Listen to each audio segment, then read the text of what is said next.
सबैलाई नमस्कार। मेरो नाम सङ्केत अधिकारी र स्वागत छ तपाईँलाई day 1 of advisory level advanced financial reporting एएफआरको फुल सिलेबसको क्लास। ओके, सो यो फाइनेन्सियल रिपोर्टिङ भनेको हाम्रो पेपर 1 भइहाल्यो। सिए फाइनलको पेपर 1 भन्ने फाइनेन्सियल रिपोर्टिङ एएफआर भन्ने पेपर। यो भनेको न्युअर रिभाइज्ड सिलेबसमा पहिला हामीले क्याप 3 लेभल अथवा फाइनल सिए फाइनल लेभल भन्थ्यौँ।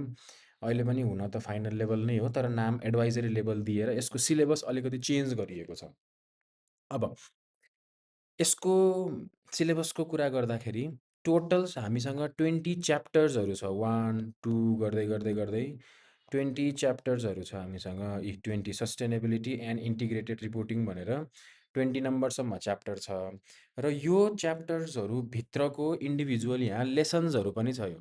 यो पिडिएफ चाहिँ फ्रीमा एक्सेस गर्न पाइन्छ। यो इन्टायर नोटहरू, यो सबै नोटहरू मैले यसैबाट पढाउँछु र यो पुरा नोट पनि हामीले फ्रीमा एक्सेस गर्न पाउँछौँ। यही युट्युब यही भिडियोको डिस्क्रिप्सनमा मैले हालिदिन्छु, एउटा गुगल ड्राइभको लिङ्क हुन्छ। त्यही गुगल ड्राइभमा चाहिँ as I go on updating the notes, त्यही अनुसारमा अपडेटेडवाला नोट्स चाहिँ त्यो ड्राइभमा अभाइलेबल हुन्छ। र अपडेटको कुरामा चाहिँ यहाँ यो 31 मार्च 2026 को लास्ट अपडेटेड हो। ल पढ्दै जाऊँ है सुरुमा। ल आजको फर्स्ट डेमा चाहिँ हामीले यो अब हेर्दै जाने हो भने यहाँ अलिकति स्कोप बढाएको छ है कोर्समा। जस्तै इथिक्स भन्ने एउटा सेपरेट च्याप्टर लगेर हालेको छ र फाइनेन्सियल पर्फर्मेन्स रिपोर्ट गर्नको लागि लेसन्स, रेभेन्यू रिपोर्ट गर्नको लागि आइएफआरएस 15 एप्लिकेसन कसरी गर्ने भन्ने कुरा, अर्निङ पर सेयर 33 को कुरा, अनि 40 यो सबै हामीले पढ्छौँ है। सबै कुरा पढ्दै पढ्दै पढ्दै जान्छौँ। 1 बाई 1 हामीले सिलेबस हेर्दै जाऊँ। सुरुमा chapter 1 principles of financial reporting. अब र अर्को कुरा, यसमा चाहिँ सिलेबस टोटल 100 मार्क्सको पेपरमा कुन कुन ठाउँबाट मार्क्स आउँछ भनेर एउटा एलोकेसन छ। यो एलोकेसनमा चाहिँ ल कर्पोरेट रिपोर्टिङ पोलिसी भन्ने एरियाबाट, यो स्कोपबाट, यो वाला स्कोपबाट 10 मार्क्सको आउँछ अरे। अब यो स्कोप चाहिँ कहाँ कहाँ छ भने च्याप्टर 1मा सबै च्याप्टरहरूमा, च्याप्टर 4मा, च्याप्टर 20मा भनेको अर्थ यो 10 मार्क्सको लागि सबै पढ्न पर्यो अल भन्ने बित्तिकै। र एप्लिकेसन अफ अकाउन्टिङ स्ट्यान्डर्ड भन्ने 10 मार्क्सको आउँछ। यो 10 मार्क्सको पढ्नको लागि यसको चाहिँ यो एरियाबाट, यो च्याप्टर्सहरूबाट आउँछ क्वेसन भनेर भन्यो। यसरी नै हरेक च्याप्टर वाइज सेग्रिगेसन भयो। यसो हेऱ्यो भने 20 मार्क्स आउँछ च्याप्टर 3बाट एक्लै, र यो भनेको इथिक्सवाला हो अरे। 20 मार्क्स च्याप्टर 3 हेरौँ है। च्याप्टर 3 इथिक्स, यतिबाट योबाट मात्र हामीले 20 मार्क्सको एक्सपेक्टेसन राख्दा हुन्छ भनेको अर्थ। यो त अलिकति हेभीवाला च्याप्टर भयो, इन्टेन्सिभ जानुपर्ने होला। अब हेर्दै जाऊँ है।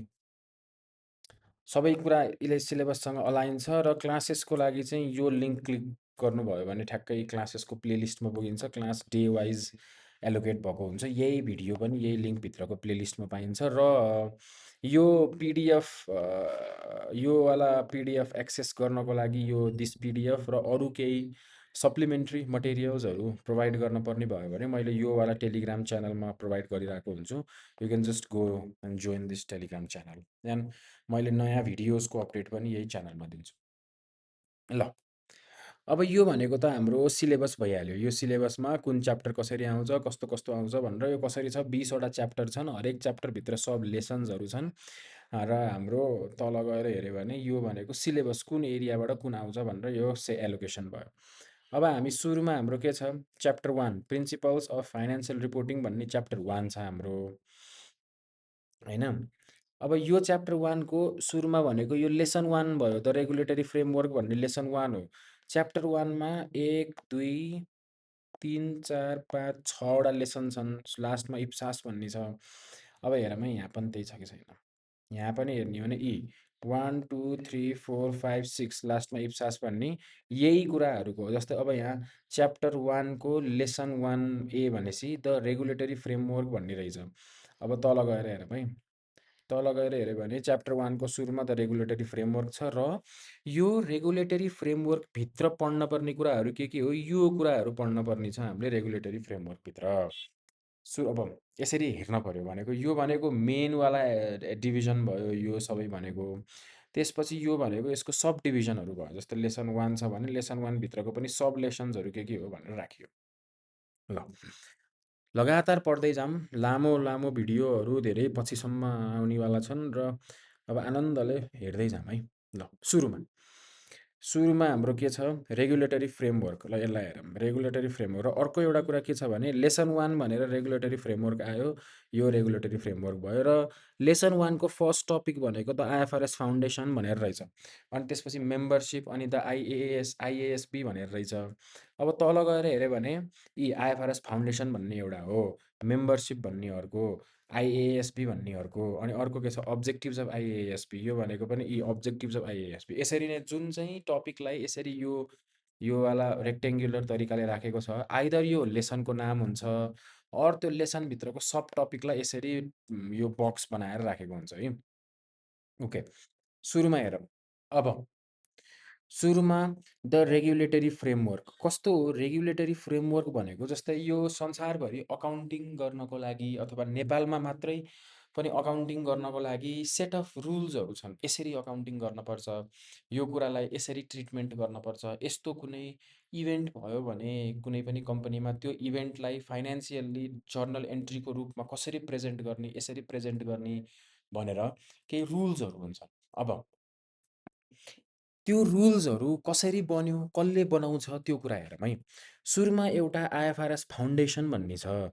यो आइएफआरएस फाउन्डेसन भन्ने बित्तिकै यो कुनै प्रफिट बनाउनको लागि बनेको एन्टिटी होइन। यो जस्ट फाउन्डेसन हो, एउटा कुनै कजको लागि, एउटा कुनै अब्जेक्टिभको लागि, एउटा कुनै फिलोसफीको लागि स्ट्यान्ड हुनेलाई फाउन्डेसन भनेर भन्छ है। अब आइएफआरएस फाउन्डेसनले के काम गर्छ? एउटा काम यसले फन्डिङ गर्ने काम गर्छ। कसको लागि? आफ्नै लागि फन्डिङ गर्न। किनभने आइएफआरएस फाउन्डेसन चल्नको लागि पैसा चाहिने होला। त्यो पैसाको लागि फन्डिङ डोनेसनको रूपमा कम्पनीहरूबाट, कन्ट्रीहरूबाट, अरू एसोसिएसनहरूबाट उसले फन्डिङ जेनेरेट गर्ने काम गर्यो एउटा। अर्को भनेको अर्को के को लागि रेस्पोन्सिबल छ भन्दा आइएफआरएस फाउन्डेसनले आइएएसबी बनाउन पर्यो, आइएफआरएस एडभाइजरी काउन्सिल बनाउन पर्यो र आइएफआरएस इन्टरप्रिटेसन कमिटी बनाउन पर्यो। यो कमिटीहरूको लागि, यो ग्रुपहरूको लागि मेम्बर अपोइन्ट गर्नु भनेको यही बनाउनु हो भनेर बुझे पनि भयो है। अब आइएफआरएस फाउन्डेसनले आइएएसबी बनाउँछ अरे। आइएएसबी भनेको के हो? यहाँ गएर हेरौँला हामीले आइएएसबी भनेको के हो। अब IFRS council, IFRS advisory council र इन्टरप्रिटेसन कमिटी भन्ने रह्यो। अब हेर है, यो IFRS फाउन्डेसनले international accounting standard board आइएएसबी बनाउँछ र आइएएसबीले के काम गर्छ भन्दा प्रिपरेसन एन्ड इस्यु अफ आइएफआरएसको काम गर्छ अरे। आइएफआरएस बनाउने काम गर्छ। आइएफआरएस भनेको चाहिँ के हो? IFRS international financial reporting standard भनेर भन्छ। अब यो आइएएसबीले के गर्छ? यसले यो इन्टरनेसनल अकाउन्टिङ स्ट्यान्डर्ड बोर्ड भन्नेले चाहिँ स्ट्यान्डर्ड बनाउने काम गर्छ। जस्तै हामीले आइएफआरएस स्ट्यान्डर्ड्स भन्छौँ, आइएफआरएस 3 होला बिजनेस कम्बिनेसन, आइएफआरएस 13 होला फेयर भ्याल्यु मेजरमेन्ट भनेर, त्यसरी नै आइएएस 2 भनेर इन्भेन्ट्रिज भनेर होला, आइएएस 16 भनेर प्रपर्टी प्लान्ट एन्ड इक्विपमेन्ट होला। त्यसरी नै मल्टिपल डिफ्रेन्ट खाले स्ट्यान्डर्ड बनाउँछ। यो स्ट्यान्डर्डमा के लेखिएको हुन्छ? कसरी अकाउन्टिङ गर्ने हो, त्यही कसरी रिपोर्टिङ गर्ने हो, डिस्क्लोजर रिक्वायरमेन्टहरू के हो, यो सबै कुरा भनिएका हुन्छन् स्ट्यान्डर्डमा। अब अकाउन्टिङ स्ट्यान्डर्ड बोर्डले स्ट्यान्डर्ड बनाउने भयो र स्ट्यान्डर्ड बनाउनको लागि के गर्छ अकाउन्टिङ स्ट्यान्डर्ड बोर्डले भन्ने हामी पछि पढौँला। अहिले चाहिँ यो एडभाइजरी काउन्सिल भन्ने छ नि, यो जुन आइएफआरएस एडभाइजरी काउन्सिल भन्ने, यो आइएफआरएस एडभाइजरी काउन्सिलले चाहिँ आइएएसबीले जहिले स्ट्यान्डर्ड बनाउने काम गर्छ नि, त्यो बेलामा एडभाइजरी काउन्सिलले यसलाई केही इनपुट दिन्छ। जस्तै कुनै पनि कन्ट्रीमा आइएफआरएस लगाउनुभन्दा अगाडि के कुराहरूको बारेमा ध्यान दिनपर्छ भन्छ, त्यस्तो कुराहरू पनि आइएफआरएसमा इन्क्लुड गराउने होला।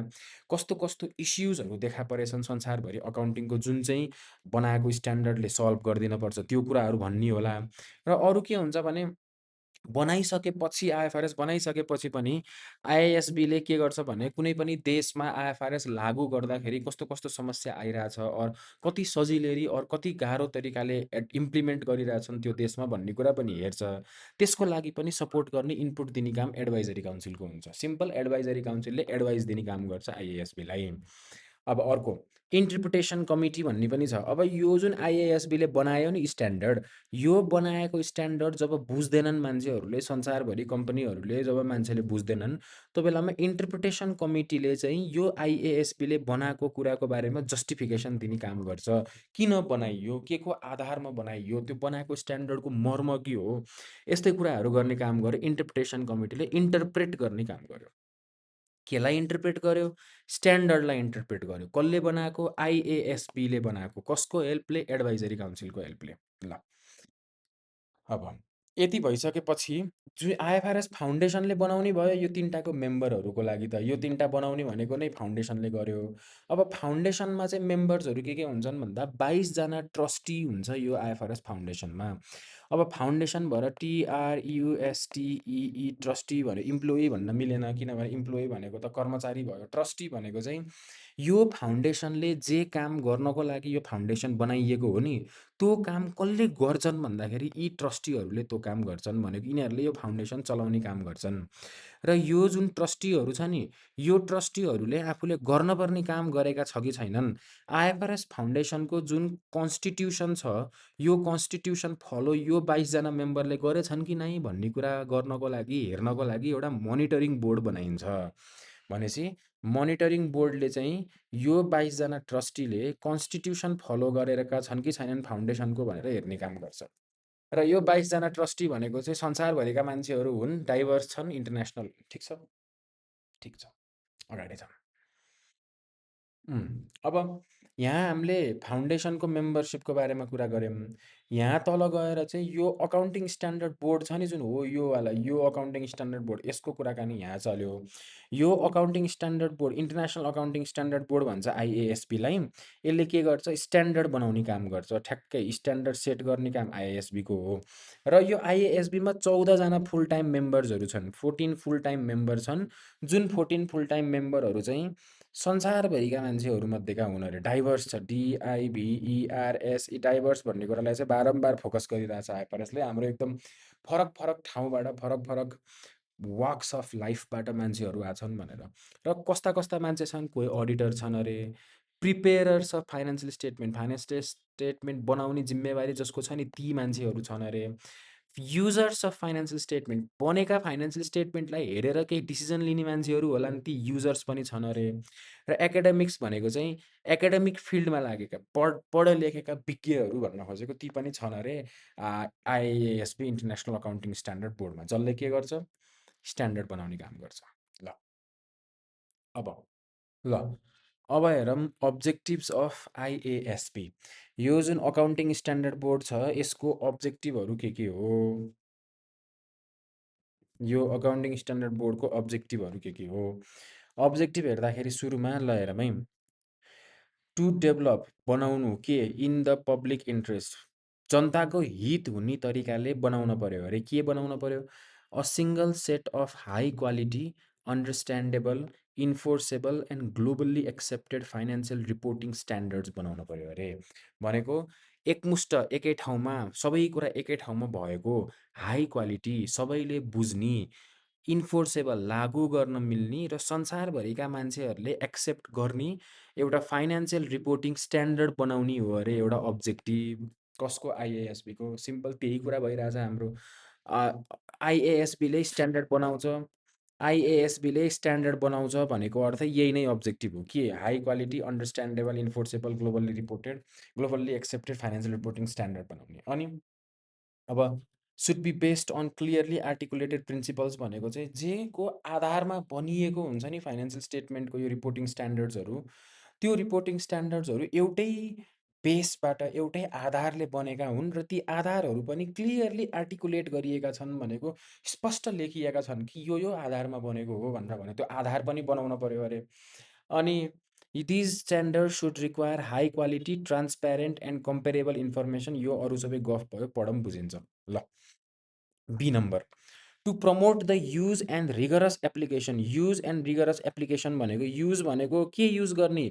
फाइनेन्सियल रिपोर्टिङ स्ट्यान्डर्ड्स युज गर्ने है। फाइनेन्सियल रिपोर्टिङ स्ट्यान्डर्ड भनेको आइएफआरएसलाई भन्न खोजेको हो। हामीले अहिले एनएफआरएसको कुरा गरेको छैनौँ, आइएफआरएसको नि मल्टिपल हुन्छन्। ती आइएफआरएसहरूको युज भनेको त्यो युज गरेर त्यसलाई प्रयोग गरेर फाइनेन्सियल स्टेटमेन्ट बनाउने कामलाई प्रमोट गर्ने अरे। र rigorous application of those standards भनेको रिगरस एप्लिकेसन भनेको केयरफुल एप्लिकेसन भनेको ध्यानपूर्वक लागू गर्न पर्ने भयो अरे। ठिक छ। अनि in fulfilling the above objectives to take account in fulfilling the above objectives to take account of as appropriate the needs of a range of size and types of entities in diverse economic settings. अनि अर्को पनि के हो भने यो जुन financial statement बनाउने जुन अब्जेक्टिभ छ नि, यो बनाउने क्रममा चाहिँ ठुलादेखि साना, लेस कम्प्लेक्सदेखि हाइली कम्प्लेक्स, जस्तो ट्विस्टेड खाले एकदम सिम्पल स्ट्रक्चर, कम्प्लेक्स स्ट्रक्चर सबै खाले कम्पनीहरूलाई ध्यानमा राखेर मनन गरेर बनाउने काम हो भनेर भन्यो सीले। त्यसपछि to promote and facilitate the adoption of IFRSs through the convergence of national accounting standards and IFRSs. भनेको अर्थ यो आइएफआरएस बनाउँदाखेरि चाहिँ कन्भर्जेन्स गर्न पर्यो अरे नेसनल अकाउन्टिङ स्ट्यान्डर्डलाई। भनेको अर्थ हामीले बनाउन खोजेको इन्टरनेसनल फाइनेन्सियल रिपोर्टिङ स्ट्यान्डर्ड हो, इन्टरनेसनल लेभलमा सबैलाई लागु हुने जस्तो रिपोर्टिङ स्ट्यान्डर्ड बनाउने भनियो। र त्यो बनाउँदाखेरि त कुनै देशको अर्को, अर्को देशको, अर्को देशको, अर्को देशको, अर्को देशको, अर्को देशको, यो सबै देशको आफ्नो आफ्नो फाइनेन्सियल रिपोर्टिङ स्ट्यान्डर्डहरू पनि होलान्। यो सबैलाई कन्भर्ज गरेर एक ठाउँमा लिएर आएर यो बनाउने आइएफआरएस भन्न खोजेको हो कन्भर्जेन्स भनेको। धेरैबाट लिएर आउने भनेको। Convergence of national accounting standards and IFRS. हामी अझैसम्म हामीले एनएफआरएस भनेको के हो भने छैनौँ। हामीले बस आइएफआरएसको कुरा मात्र गरिरहेछौँ। र आइएफआरएस भित्रको पनि आइएएसबी भनेर भन्यौँ। आइएएसबी भनेको आइएफआरएस फाउन्डेसनको भित्र बनेको एउटा पार्ट हो भनेर पनि बुझ्यौँ। र त्यसको अब्जेक्टिभ यो हो अरे। ठिकै छ। अब the purpose of accounting standards भनेको जुन अकाउन्टिङ स्ट्यान्डर्ड भन्छौँ नि हामीले, जस्तै हामीले अहिले आइएफआरएस भन्ने कुरा गरिरहेछौँ, इन्टरनेसनल फाइनेन्सियल रिपोर्टिङ स्ट्यान्डर्ड्स जुन स्ट्यान्डर्डहरू हुन्छन्, त्यो स्ट्यान्डर्डहरूको पर्पस के हो, काम के हो, किन बनेका हुन्छन् नि ती स्ट्यान्डर्ड्सहरू भन्दाखेरि त्यही स्ट्यान्डर्ड युज गरेर फाइनेन्सियल स्टेटमेन्ट बनाउने काम गर्न पर्यो अरे। फाइनेन्सियल स्टेटमेन्टमा ब्यालेन्स सिट पऱ्यो, प्रफिट एन्ड लस स्टेटमेन्ट पऱ्यो, क्यास फ्लो स्टेटमेन्ट पऱ्यो, चेन्जेस इन इक्विटी पऱ्यो, नोट्स टु अकाउन्ट पऱ्यो, रिस्टेटमेन्ट अफ अर्लिएस्ट कम्पेरेटिभ पिरियड पऱ्यो एनएस 8 को केसमा। यो सबै कुराहरू हाम्रो फाइनेन्सियल स्टेटमेन्टमा पऱ्यो। र त्यो फाइनेन्सियल स्टेटमेन्ट बनाउँदाखेरि जे अकाउन्टिङ प्र्याक्टिसहरू हामीले सिलेक्ट गर्नुपर्छ नि, जस्तै यस्तो केही घटना भयो भने कम्पनीलाई त्यो घटनालाई कसरी व्यक्त गर्ने, कसरी डिपिक्ट गर्ने, कसरी प्रेजेन्ट गर्ने फाइनेन्सियल स्टेटमेन्टमा भन्नको लागि पनि यस्तो प्र्याक्टिस गरौँ, उस्तो प्र्याक्टिस गरौँ भन्नुपर्ने होला। त्यो प्र्याक्टिस आइडेन्टिफाई गर्ने काम अरे फाइनेन्सियल स्टेटमेन्ट बनाउँदाखेरि चाहिने अकाउन्टिङ प्र्याक्टिसेसहरू।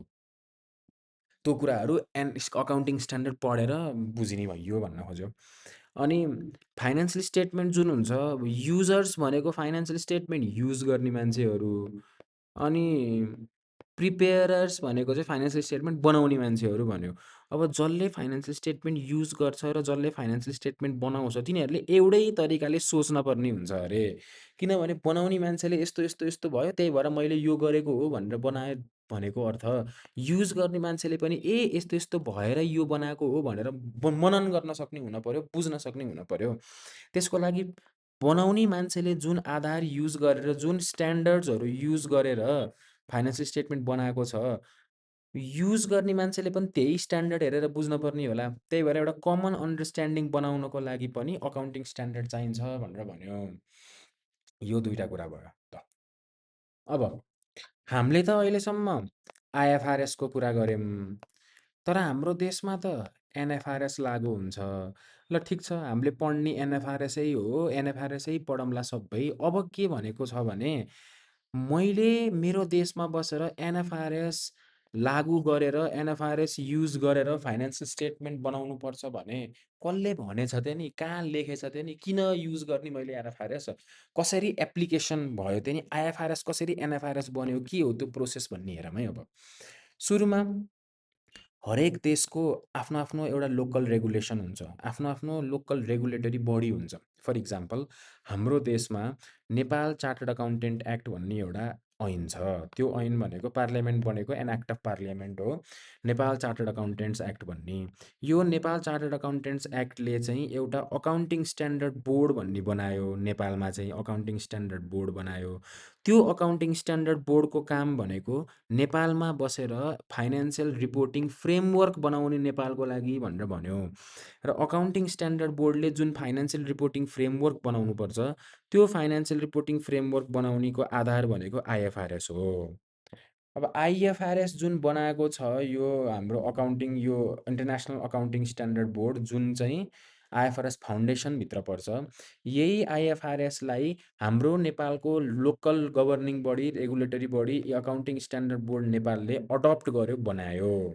यसको बारेमा हामी अझै पढ्छौँ तल गएर है। ल, अर्को अब पहिला हामीले हेरौँ यो जुन आइएफआरएस छ, आइएफआरएस बन्ने प्रोसेस चाहिँ के हो त नि? जस्तै हामीले त भन्यौँ अकाउन्टिङ स्ट्यान्डर्ड बोर्डले आइएएस इन्टरनेसनल अकाउन्टिङ स्ट्यान्डर्ड बोर्डले आइएफआरएस बनाउँछ र त्यो आइएफआरएस भनेको एनएफआरएस भनेर नेपालमा लागु हुन्छ। यसको बारेमा हामीले अझै तल पढौँला। अहिले चाहिँ यो आइएफआरएस बनाउने काम छ नि आइएएसबीले, यो कसरी हुन्छ भनेर बुझ्दैछौँ है। सुरुमा अकाउन्टिङ यो इन्टरनेसनल अकाउन्टिङ स्ट्यान्डर्ड बोर्डले आइएफआरएस एडभाइजरी काउन्सिलसँग कुराकानी गर्छ। को हो रे एडभाइजरी काउन्सिल भनेको? उयो उयो जुन अर्को छ नि बनेको यो आइएएसबीले योसँग कुराकानी गर्छ। अकाउन्टिङ इन्टरनेसनल अकाउन्टिङ स्ट्यान्डर्ड बोर्डले एडभाइजरी काउन्सिलसँग कुराकानी गर्छ, इनिसियल डिस्कसन गर्छ। अरे अब होला नि त स्कोप हेर्ने होला, के कसो भन्ने होला, प्रिलिमिनरी केही गर्ने होला होइन। यसमा 4वटा स्टेप हुन्छन्। फर्स्ट स्टेपमा अकाउन्टिङ स्ट्यान्डर्ड बोर्डले एउटा एडभाइजरी कमिटी बनाउँछ अरे। एडभाइजरी कमिटी भनेको यो एडभाइजरी काउन्सिलसँगको फरक कुरा हो है। एडभाइजरी काउन्सिल भनेको त यही आइएएसबीको सँगसँगै अर्को बन्ने आइएफआरएस फाउन्डेसनले बनाउने एडभाइजरी काउन्सिल भयो। यो एडभाइजरी कमिटी भनेको चाहिँ अकाउन्टिङ स्ट्यान्डर्ड बोर्डले बनाउँछ। के कारणले बनाउँछ? आइएफआरएस बनाउनको लागि बनाउँछ। ल, एउटा छुट्टै ग्रुप सेलेक्ट गरिदिन्छ अरे।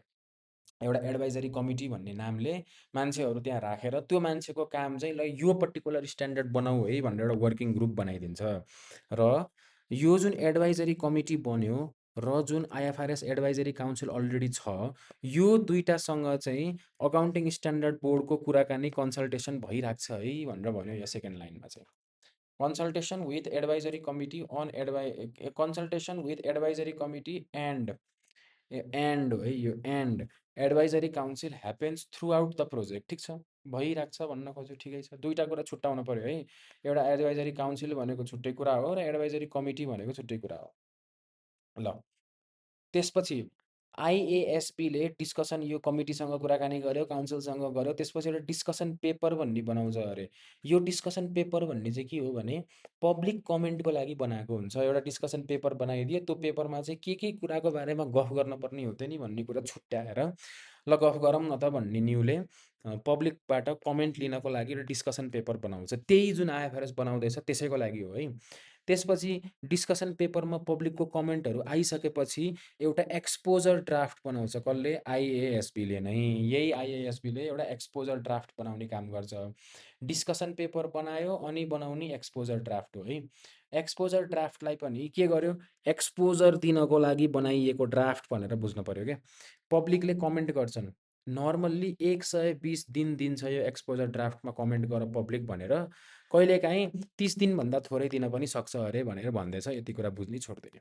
ल, अनि त्यसपछि यो सबै कुरा भइसकेपछि अकाउन्टिङ स्ट्यान्डर्ड बोर्डले आइएफआरएस इस्यु गर्छ र कतिको एडप्ट भइरहेछ, कतिको लागु भइरहेछ, लागु गर्न के गाह्रो भइरहेछ, के सजिलो भइरहेछ, हामीले सोचेको कुराहरू पुरा भयो कि नै, यो सबै तरिकाले मोनिटर गर्ने काम गर्छ। यही 1 2 3 4 स्टेप भयो आइएएसबीले फलो गर्ने एउटा आइएफआरएस बनाउनको लागि। सट्ट बुझ्नको लागि यो डिस्कसन पेपर, एक्सपोजर ड्राफ्ट अनि एडभाइजरी काउन्सिल, एडभाइजरी कमिटी, यो कुराहरू याद राख्नु पऱ्यो। ल, अब scope and authority of IFRS accounting standards.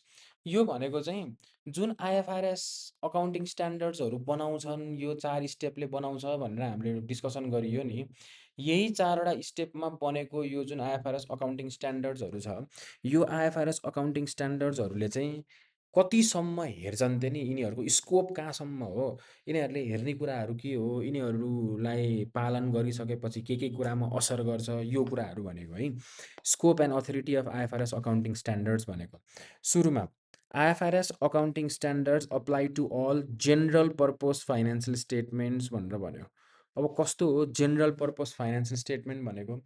General purpose financial statement भनेको चाहिँ युजर्सहरूले कुनै स्पेसिफिक कारणले गर्दा फाइनेन्सियल स्टेटमेन्ट हेरेका होइनन् कि एउटा कम्पनीको बारेमा बुझ्नको लागि फाइनेन्सियल स्टेटमेन्ट्स हेऱ्यो भने त्यस्तो फाइनेन्सियल स्टेटमेन्टलाई जेनरल पर्पज फाइनेन्सियल स्टेटमेन्ट भनिन्छ। फर इक्जाम्पल यदि एउटा ब्याङ्कले एउटा कम्पनीको डिई रेसियो र capital gearing ratio capital gearing रेसियोको रिपोर्ट लिएर आऊ न त कम्पनीलाई भनेर भन्यो, आफ्नो फाइनेन्सियल स्टेटमेन्ट लिएर आऊ, म यो दुईवटा कुराहरू हेर्छु भन्यो भने त्यो दुईवटा कुराहरू हेर्नको लागि बनाइएको फाइनेन्सियल स्टेटमेन्टलाई जेनरल पर्पज भन्न पाइएन।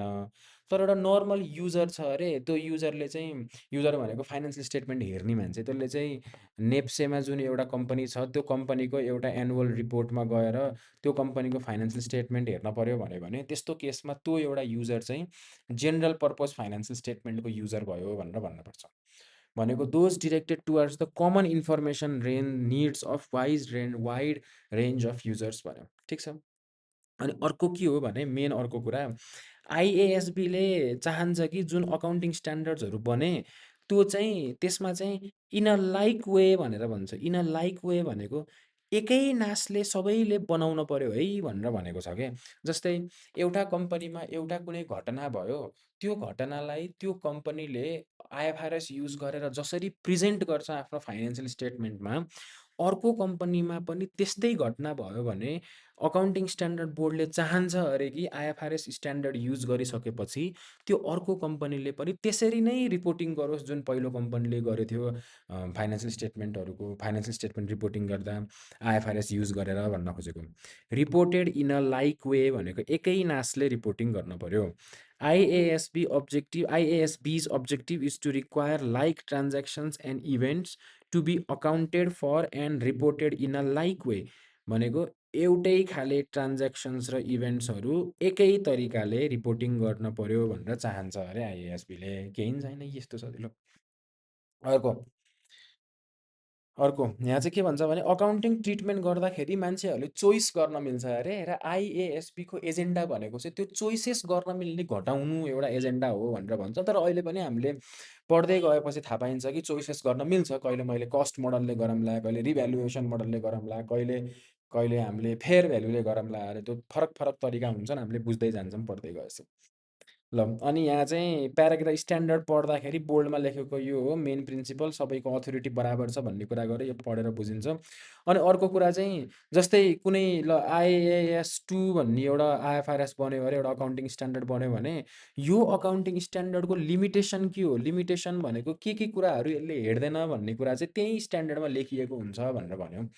जस्तै हामीले पढ्दै गयौँ अरे आइएफआरएस 3 बिजनेस कम्बिनेसन अथवा एनएफआरएस 3 बिजनेस कम्बिनेसन भनेर पढ्यौँ भने के कुरा चाहिँ बिजनेस कम्बिनेसनको यो स्ट्यान्डर्डले गभर्न गर्दैन, त्यो स्ट्यान्डर्ड बाहिर छ, त्यसको लिमिटेसन्स के हो भनेर त्यही स्ट्यान्डर्डमा लेखिएको हुन्छ भनेर भन्यो यो लास्ट पोइन्टले। ल यति भएपछि त ठिकै छ, केही नै छैन, यो पुरै याद गर्नुपर्छ है।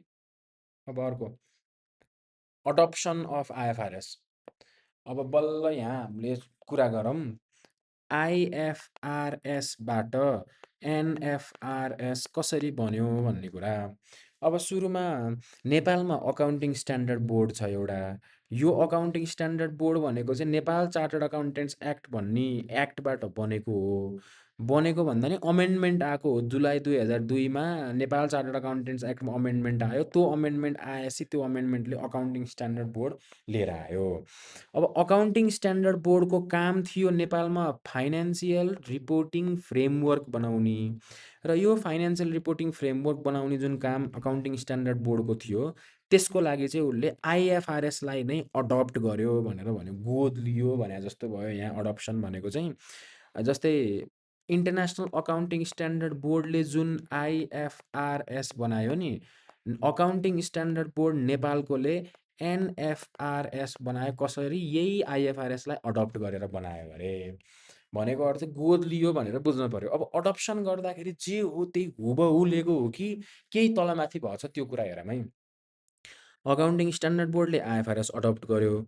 आइएफआरएस अडप्ट गर्दा जस्तै आइएएस 2 भनेको इन्भेन्ट्रिज हो भने एनएएस 2 भनेको इन्भेन्ट्री हो। त्यसरी नाममा आईको एन नाम चाहिँ बनायो उसले, सिमिलर नम्बरिङ छ।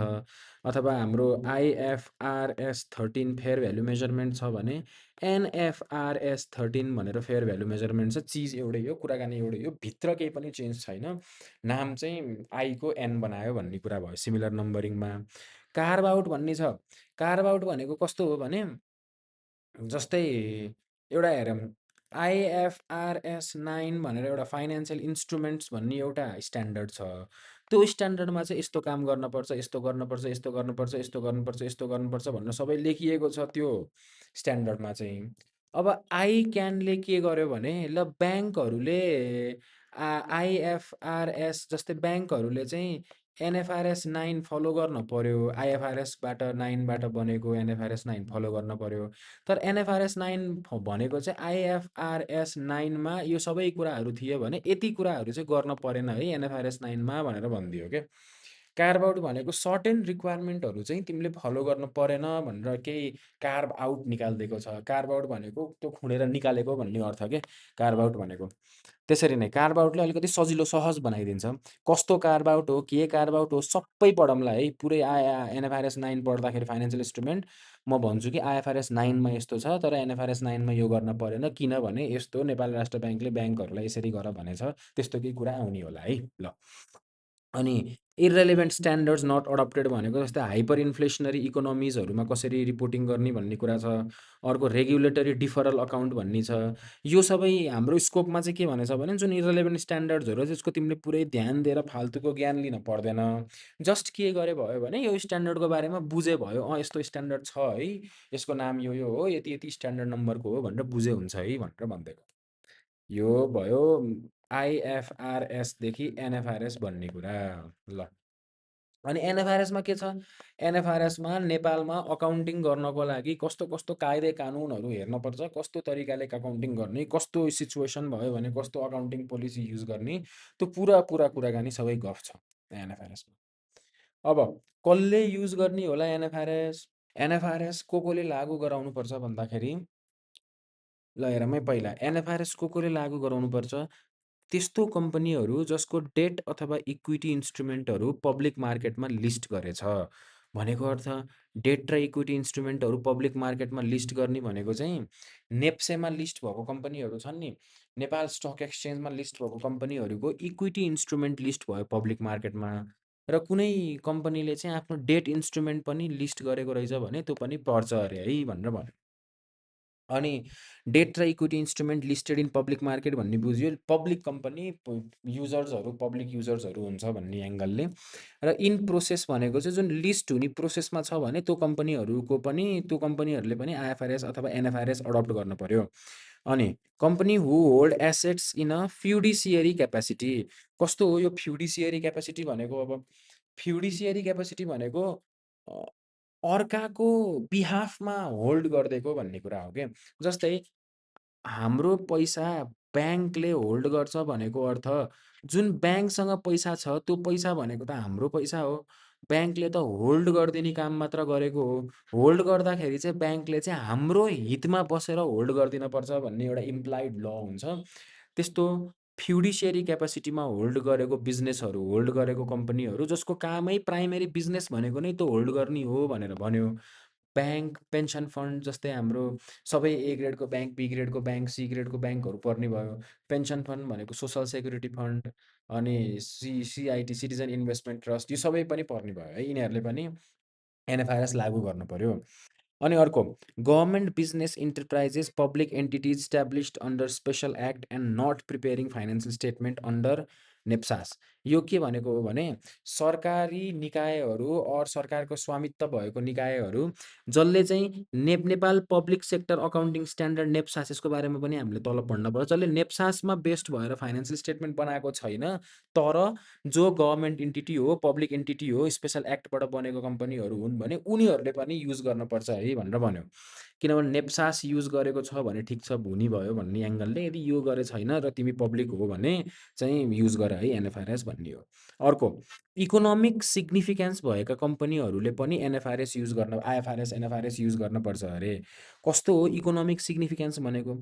त्यस्तो कम्पनी जसले 500 मिलियनभन्दा बढीको लोन लिएछ, त्यस्तो एन्ड अर भन्नु पर्यो है यसमा चाहिँ। अर जसको 1000 मिलियनभन्दा बढी अथवा बराबरको एसेट्स छ। 300 जनाभन्दा बढी कर्मचारी छन्। 1000 मिलियनभन्दा बढीको सेल्स रेभेन्यू हुन्छ अथवा 500 मिलियनभन्दा बढी एसेट होल्ड गरेछ फ्युडिसियरी क्यापासिटीमा भन्यो भने यस्तो कम्पनीहरूलाई इकोनोमिक सिग्निफिकेन्स भएका कम्पनी भनेर बुझ्न पर्यो र इकोनोमिक सिग्निफिकेन्स भएका कम्पनीले चाहिँ स्ट्यान्डर्ड लागू गर्नुपर्छ भन्ने। अब हामीले के बुझ्नु पर्यो भने अब नेपालमा Nepal financial reporting standard NFRS भनेर सिङ्गै डल्लै ढिक्कै छ सुरुमा। त्यो एनएफआरएसको कुरा भइरहेछ। अर्को एनएफआरएस फर एसएमई भन्ने पनि छ जुन हामीले च्याप्टर 2 मा गएर पढौँला र एनएएस फर एमई भन्ने पनि छ। यो एनएफआरएस फर एसएमई भनेको स्मल एन्ड मिडियम इन्टरप्राइजेसहरूको लागि एनएफआरएस अलिकति सजिलो होला होइन, पुरा ठुलो सिङ्गै एनएफआरएस भन्दा अलिकति सजिलो केही तलमाथि गरेको होला एनएफआरएस फर एसएमईमा। अझै सजिलो बनाइदिएको एनएएस फर एमईलाई होला।